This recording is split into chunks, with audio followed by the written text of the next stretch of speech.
नमस्कार। Prevention is better than cure. अब ये एक अंग्रेजी प्रवाद है।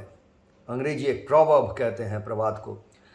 तो ये अंग्रेजी जो प्रवाद है, वैसे तो आप सब जो सुनने वाले हैं, इस प्रोग्राम को देख रहे हैं, इस सत्संग में भाग ले रहे हैं, आप में से बहुतों को इसका मतलब अच्छी तरह से पता होगा। लेकिन शायद आप में से जिनको अंग्रेजी ना समझ में आता हो, और जो अंग्रेजी समझते भी हैं, उनके लिए भी आज के इस सत्संग में शायद हमारा ये भरोसा है कुछ नया कुछ आपको मिलेगा। तो देखिए, अंग्रेजी प्रवाद है, इसको फिर से एक बार दोहरा रहे हैं। Prevention is better than cure. अब प्रिवेंशन शब्द आता है एक अंग्रेजी शब्द से जिसको कहते हैं प्रिवेंट। प्रिवेंट मतलब होता है कि किसी एक चीज को होने ना देना। अब इस शब्द को स्टॉप से फर्क है। एक अंग्रेजी शब्द है स्टॉप, मतलब रोकना। प्रिवेंट करना मतलब रोकना नहीं है। रोकना मतलब होता है कुछ हो रहा है उसको रोक देना, कुछ चल रहा है उसको रोक दिया मैं, तो ये हो गया स्टॉप करना। लेकिन प्रिवेंट करना होता है ये होने ही ना देना, इसको चलने ही ना देना, कुछ झमेला होने ही नहीं देना। तो प्रिवेंशन मतलब होता है समस्या का समाधान नहीं, समस्या को होने ही ना देना। अच्छा, समस्या का समाधान क्या होता है? उसको कहते हैं क्योर। अंग्रेजी का जो शब्द है उसको बोलते हैं क्योर। अक्सर इस शब्द क्योर जो है वो स्वास्थ्य के संबंध में व्यवहार होता है। जब हमारा कोई बीमारी हो जाता है तो वो बीमारी, बुखार, बीमारी, ये सब से जब हमको राहत मिलता है, जब उससे हम फिर से सुस्वास्थ्य मिलता है, स्वस्थ हो जाते हैं, तो हम कहते हैं कि अंग्रेजी में इसको कहा जाता है क्योर हो जाना। तो ये क्योर का मतलब होता है समस्या हुआ है, उस समस्या से जब समाधान हो गया तब उसको बोलते हैं क्योर हो गया। तो ये क्योर और प्रिवेंट होना, देखिए कहा जा रहा है prevention is better than cure. Is better मतलब हुआ इससे वो बेहतर है, अच्छा है। तो क्योर तो अच्छा है, समस्या अच्छा नहीं है, झमेला है। समस्या होना, समस्या का समाधान होना अच्छा है, सबको ये पता है। लेकिन ये कहा जा रहा है समस्या से समाधान होना तो अच्छा है, लेकिन इससे भी बेहतर, इससे भी अच्छा है समस्या ना होना, समस्या होने ही ना देना, जिसको कहते हैं प्रिवेंशन, प्रिवेंट करना। तो ये जैसा मैं कहा, ये प्रवाद तो साधारण तौर से स्वास्थ्य के बारे में बहुत व्यवहार होता है। वैसे सिर्फ इंसान का, किसी एक इंसान का स्वास्थ्य नहीं, जब समाज में कोई बीमारी आ जाए, कहीं पर भी कोई झमेला आ जाए, समस्या आ जाए, तभी भी ये प्रवाद का व्यवहार होता है कि prevention is better than cure, कि प्रिवेंट ही करते हैं। तो अपने भाषा में हम देखेंगे तो देखेंगे, हिंदी में इसके लिए कहा जाएगा सावधान रहो भाई, सावधान रहो तो आपको समस्या नहीं होगा। हमें पता है बंगला में तो एक प्रवाद ऐसा है, सावधानेर मार नहीं, मतलब सावधान से बेहतर कुछ है नहीं भाई, सावधान रहो तो तुमको झमेला होना ही नहीं है। तो ये जो चीज़ है, इसको बहुत और थोड़ा अगर बारीकी से और थोड़ा फाइननेस से और थोड़ा अंदर जाके समझने का कोशिश करें तो हम लोग स्वास्थ्य पे आ जाते हैं। देखिए, इसके पहले भी एक दिन हमारा सत्संग हुआ है जब मैं स्वास्थ्य को अंग्रेजी तौर से एक्सप्लेन किया था, समझाया था। अंग्रेजी में स्वास्थ्य का मतलब होता है, स्वास्थ्य का मतलब होता है हेल्थ। अब हेल्थ जो शब्द है ये तो अंग्रेजी शब्द नहीं रह गया है, वाकई ये हर भारतीय भाषा में ये आ गया है। हिंदी में भी आप जितने लोगों को स्वास्थ्य समझेंगे उससे ज़्यादा लोग शायद हेल्थ शब्द को समझ लेंगे। हर जगह लोग हम देखते हैं हेल्थ सेंटर, हेल्थ कैसा है भाई, हेल्थ चेकअप करा लो। तो ये हेल्थ शब्द बहुत आम तौर में हिंदी में भी आ गया है। लेकिन ये हेल्थ, इसके पहले दिन भी मैं समझाया था, जहाँ से आता है वो शब्द है हील। हील यानी समस्या हो गया है उससे समाधान होना, शरीर में कोई बीमारी हो गया है, वो बीमारी से राहत मिलना, उसका समस्या का समाधान हो जाना, बोलते हैं हील हो जाना। क्योर जो मैं पहले समझा रहा था, वो क्योर और हील एक ही तरह का चीज़ है। तो ये हील हो जाने की जो क्षमता है अपने आप में, हमारे शरीर के अंदर जो समस्या आती है, बीमारी आती है, उससे जो समाधान होने का जो गुण है, जो क्वालिटी है, जो क्षमता है, उसको कहते हैं हेल्थ। ये इसके पहले भी मैं समझाया हूँ। तो तब याद होगा आपको, कहा था हेल्थ का मतलब power to heal, power to heal, health के लिए खाओ हेल्दी मील।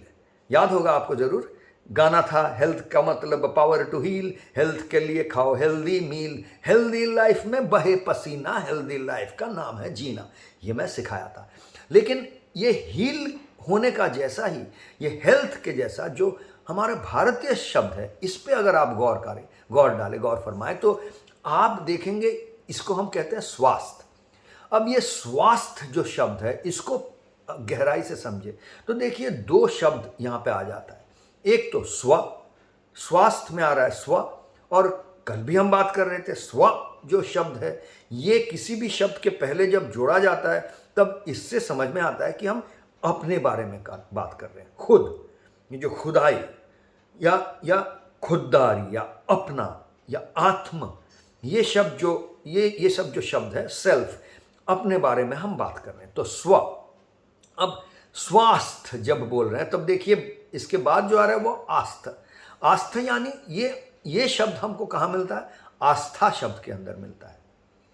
तो हम ये दावे के साथ ये नहीं कहने जा रहे हैं, क्योंकि मैं लिंग्विस्ट नहीं हूँ, मैं संस्कृत का विद्वान नहीं हूँ, उसके एक्सपर्ट नहीं हूँ, ये सब उस तौर से नहीं आ रहा हूँ। मैं सिर्फ अपना जो चिंतन है, मैं जब इस विषय को लेकर सोचता हूँ, जब चिंतन करता हूँ, किसी भी चीज़ ना पढ़ के किसी और के आइडिया को तुरंत उस पर नहीं जाके अपने चिंतन के स्रोत से जो निकल रहा है उसी का व्याख्या आपको कर रहा हूँ। वो यहाँ पर मैं पहुँचता हूँ कि आस्था जो है ये शब्द है भरोसा। खुद पे जब भरोसा होता है तब हम बोल सकते हैं कि स्व आस्था। जब किसी और पे हम भरोसा करते हैं तब बोलते हैं किसी और पे मेरा भरोसा है। अपने ऊपर भरोसा नहीं, किसी और पे भरोसा कर रहे हैं, किसी और पे आस्था कर रहे हैं। लेकिन जब खुद पे आस्था लगा सकते हैं तो वो तब कह सकते हैं कि भाई मैं स्वस्थ हूँ, स्वस्थ हूँ, मतलब स्व में आस्था है, स्वस्थ हूँ। तो खुद के ऊपर आस्था कब होगा? सोच के देखिए। वैसे हम आस्था के लिए किनके और देखते हैं? हम भगवान पे आस्था रखते हैं।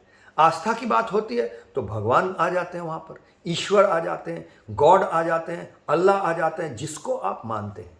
आस्था चैनल देखिए, एक टीवी चैनल है, इतना पॉपुलर है, कहाँ से आ गया? कैसा चैनल है? ऐसा चैनल है जहाँ भगवान की बात हो रही है, ईश्वर की बात हो रही है। तो आस्था मतलब आस्था शब्द को ही हम भगवान, ईश्वर, अल्लाह, गॉड इसके साथ जोड़ रहे हैं, दैविक शक्ति के साथ जोड़ रहे हैं।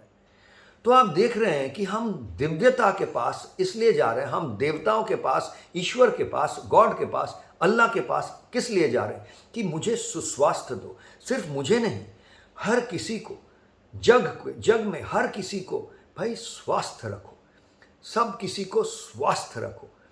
तो इस सुस्वास्थ्य के लिए जब मांग कर रहे हैं तब मांग क्या रहे हैं? देखिए शब्द के अंदर ही ये जुड़ा हुआ है। हम मांग रहे हैं कि खुद के ऊपर आस्था रख सकूं, ये गुण मांग रहा हूं। कौन सा गुण मांग रहा हूं?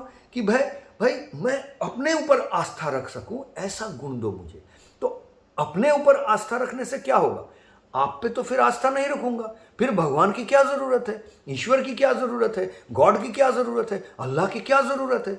भाई स्वास्थ्य आपके पास तो ये मांग रहे हैं, स्वास्थ्य, आप तो स्वस्थ दाता है।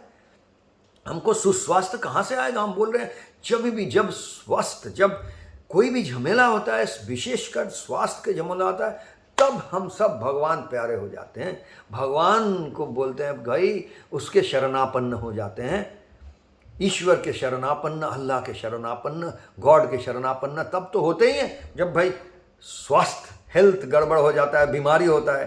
तो क्या होता है? खुद पे आस्था नहीं रख पाते। बीमारी का मतलब हुआ खुद पे आस्था चला जाना।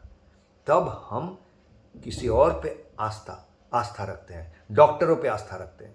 तो देखिए ईश्वर, भगवान, गॉड, अल्लाह, जिसको भी आप देवता देवी क्या बोल रहे हैं, हमारी वेद शास्त्र, कुरान, बाइबल, जिसको भी देखिए वो हेल्थ की बात करते ही हैं, स्वास्थ्य की बात करते ही हैं, और ये कहते हैं कि आपका ईश्वर जो है, आपका गॉड जो है, अल्लाह जो है, वो आपको स्वस्थ रखेगा, स्वास्थ्य देगा। मतलब क्या? आपको खुद पे आस्था रखने का बल देगा, खुद पे आस्था रखने का गुण देगा। तो वो ये कह रहा है कि ईश्वर का गुण क्या है, दैविक गुण क्या है? वो गुण है जो बोल रहा है भाग यार, मुझसे भाग, मेरे पास मत आ, मेरे पास क्यों आ रहा है, खुद पे भरोसा रख, खुद पे आस्था रख, मेरे ऊपर आस्था मत कर। ये गुण उस पे है। ये ही अल्टीमेट परम दिव्य गुण जो है, परम गुण जो है, वो यही गुण है जो आपको अपने भरोसे में लाने का कोशिश नहीं करता है। तो परम डॉक्टर कौन बनेगा? जो आपको ये सिखाता है, ये नहीं सिखाता है कैसे आप उसके पास वापस जाते रखे हैं। तो परम डॉक्टर वही है जो आपको ये सिखाता है कैसे आप डॉक्टर के भरोसे पे मत रहें। वो आपको ये सिखाता है आप कैसे स्वस्थ रहें, मतलब स्व पे आस्था रखें, डॉक्टरों पे आस्था ना रखें।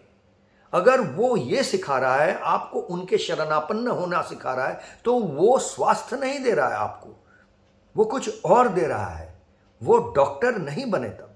तो डॉक्टर का काम कुछ समस्या हो गया उसको समाधान करना, लेकिन आपका काम है स्वस्थ रहना, यानी खुद के ऊपर आस्था रखना। तो स्वस्थता और हेल्थ, इसका फर्क समझिए। हेल्थ जो अंग्रेजी शब्द है, ये आता है क्योर, हील होना, वहाँ से, और स्वास्थ्य शब्द आता है प्रिवेंशन से। तो अंग्रेजी को ही मैं व्यवहार कर रहा हूँ।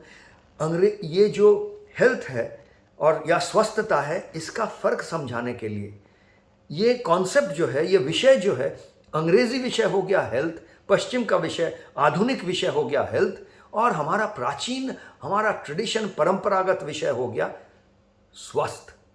तो हेल्थ और स्वस्थ मतलब, और अंग्रेजी ये कह रहा है, आज की आधुनिक जुबान ये कह रही है कि prevention is better than cure, यानी हेल्थ से स्वस्थता अच्छा है।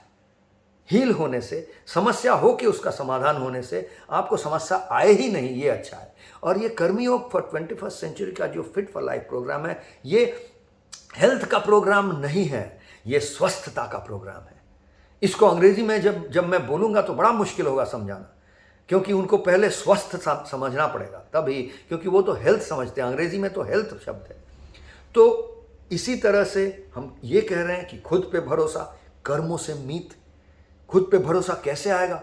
आपको कर्मों से मीत होगा, कर्मों से प्यार होगा। आप जो कर्म करते हैं, उस कर्म से आपका प्यार होगा, रिश्ता होगा, प्रेम होगा, मोहब्बत होगा।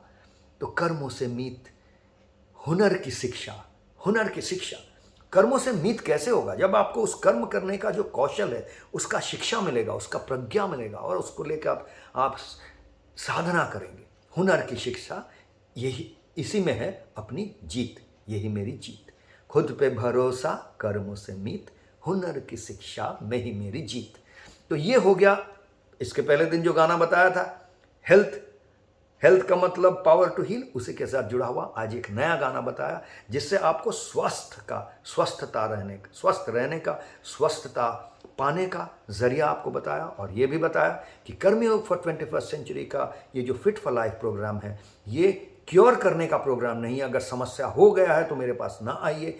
अगर समस्या से आप निकलना चाहते हैं तो मेरे पास ना आइए, इस प्रोग्राम पे ना आइए। लेकिन अगर आप चाहते हैं कि समस्या आपके पास हो ही नहीं, समस्या आए नहीं, तो ज़रूर इस साधना पद्धति को अपनाएं और इस साधना पद्धति को अपने जीवन में लेकर आए और स्वस्थ रहें।